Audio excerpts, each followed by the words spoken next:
Hi friends, நான் உங்கள் ரோசன் அலி.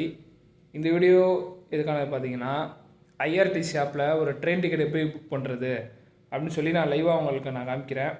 என்னென்ன பண்ணுறேன், என்னென்ன இன்ஸ்ட்ரக்ஷன் கொடுக்குறது எல்லாம் கரெக்டாக ஃபாலோ பண்ணிங்கன்னா அதே மாதிரி பண்ணலாம்.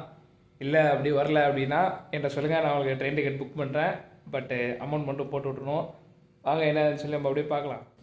ஃபஸ்ட்டு ஐஆர்டிசி ஆப் நம்ம ஏற்றி நம்ம அதை லாகின் பண்ணிக்கணும். கரெக்டாக ப்ராப்பராக லாகின் பண்ணால் நமக்கு கரெக்டாக இருக்கும். லாகின் பண்ண அப்புறம் பார்த்தீங்கன்னா அங்கே புக் டிக்கெட்ஸ் இருக்குது, அது கொடுத்தோன்னே இது மாதிரி வந்துடும். இல்லை நான் எப்போ ட்ரெயின் டிக்கெட் புக் பண்ண போனால் செப்டம்பர் 30 நான் புக் பண்ண போகிறேன்.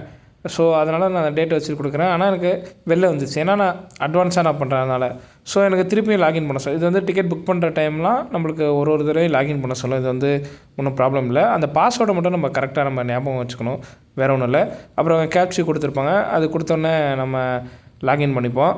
இதில் லாகின் பண்ணோன்னு பார்த்தீங்கன்னா நம்மளுக்கு ஃபஸ்ட்டு லோட வெரிஃபிகேஷன் வரும். எனக்கு இந்த ஒரு விஷயம் மட்டும் ஏனே தெரில, இது எதுக்கு கேட்குறாங்கன்னு தெரில. இது வந்தாலே பேக் வந்துடுவேன். அண்ட் தென் பார்த்தீங்கன்னா ஆட்டோமேட்டிக்காக இது வந்துடும். இப்படி வந்தோடனே பார்த்தீங்கன்னா அடுத்து நம்ம ட்ரெயினை சர்ச் பண்ணால் வந்து இப்போ எம்எஸ்எம்கியூ எக்ஸ்பிரஸ் 16159 அந்த ட்ரெயின் தான் புக் பண்ணுறேன். இதில் வந்து பார்த்தீங்கன்னா ஸ்லீப்பர் டிக்கெட் இல்லை, 2 இயர்ஸ்னால் உட்காந்து போகிறது. அதில் 44 டிக்கெட் தான் அவைலபிளாக இருக்குது இப்போ. ஸோ அதனால் அதே நான் ஓகே பண்ணிட்டேன். ஓகே பண்ண அப்புறம் பார்த்தீங்கன்னா அப்புறம் செலக்ட் பேசஞ்சரில் நேம், ஏஜ், எனக்கு எந்த சீட் வேணும் அதெல்லாம் நம்ம கரெக்டாக போட்டுக்கணும். நான் விண்டோ சீட் தான் எனக்கு வேணும் அப்படிங்கிற மாதிரி நான் போட்டிருந்தேன். சரி, கொடுத்ததுக்கப்புறம் பார்த்தீங்கன்னா இதான் முக்கியமான விஷயம். கீழே வந்து பே த்ரூ பிஹெச்ஐ யூபிஐ அது கொடுத்துக்கிறேன். ஏன்னா இப்போ யூபிஐ ட்ரான்சாக்ஷன் நான் பண்ண போகிறேன்.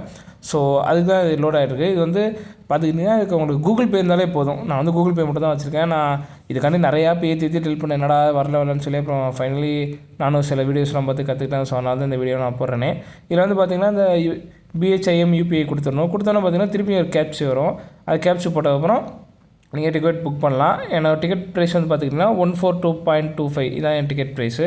அண்ட் பார்த்திங்கன்னா எஸ் கொடுத்துட்டு ப்ரொசீட் பே கொடுத்தா திருப்பி அந்த எஸ் கொடுத்துரும். கொடுத்ததுக்கப்புறம் பார்த்திங்கன்னா இதான் முக்கியமான விஷயம். இல்லை ஃபோன்பேன்னு இருக்கும் பார்த்திங்களா, அது கொடுத்துட்டு ப்ரொசீட் டு பே நான் கொடுக்கணும். அதில் வருது பாருங்கள், பே பை எனி யூபிஐ. இது கொடுத்தோன்னே என்ன ஆகுதுன்னா லோட் ஆகி ஆட்டோமேட்டிக்காக நம்மளுக்கு வந்து ஜிபேக்கு போயிடுது. அது இப்போ நீங்கள் பார்ப்பீங்க, இந்த வீடியோ அப்படியே ரெக்கார்ட் ஆகி போயிட்டுருக்கா. இப்போ பார்த்தீங்கன்னா ஜிபேக்குள்ளே போனோன்னே அப்படியே ஸ்க்ரீன் பிளாக் ஆகிடும். ஏன்னா அந்த ஸ்க்ரீன் வந்து அவைலபிலிட்டி வராது ஜிபேயில். ஸோ இது வந்து பார்த்திங்கன்னா நம்ம அந்த அமௌண்ட்டு கொடுத்துட்டு நம்ம பாஸ்வேர்ட்லாம் கொடுத்தோன்னா அந்த அமௌண்ட்டும் பே ஆகுது. இது வந்து டேரெக்டாக ரயில்வே ஐஆர்டிசிக்கே போயிடுது. ஸோ ப்ராப்ளம் எதுவுமே இல்லை. ஸோ பார்த்திங்கன்னா பேயும் ஆயிடுச்சு அமௌண்ட்டு.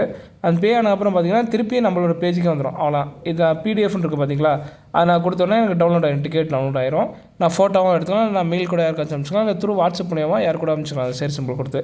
அவ்வளோதான் ஃப்ரெண்ட்ஸ், இதான் டிக்கெட் புக் பண்ணுறது. Thank you for